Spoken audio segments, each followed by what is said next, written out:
বন্ধুরা, আজকের আবার নতুন একটা ব্লগ আপনাদের কাছে শেয়ার করছি। তো কালকে রাত্রি প্রায়টা অবধি আমরা দুজনে মিলে জেগেছিলাম একটা জিনিস বানাবো বলে। তো 8-10 বার জিনিসটা বানানো হচ্ছে।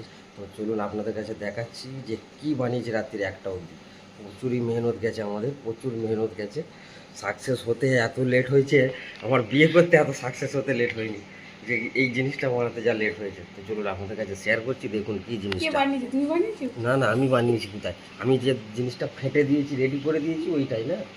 হ্যাঁ, দেখছি কি হচ্ছে, দেখাচ্ছি আপনাকে। এই সেই জিনিস হচ্ছে দই।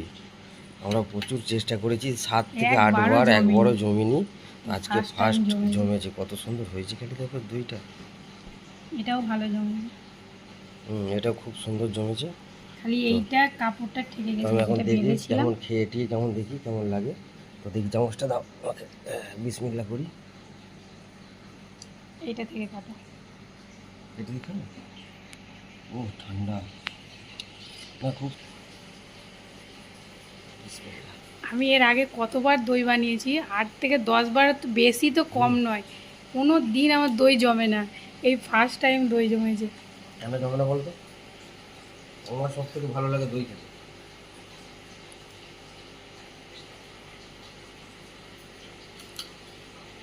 তুমি একবার দাও খেয়ে, খুব সুন্দর হয়েছে।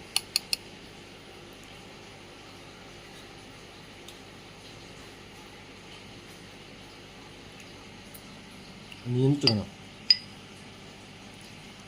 এটা তো মনে হচ্ছে আরও সুন্দর হয়েছে, শক্ত।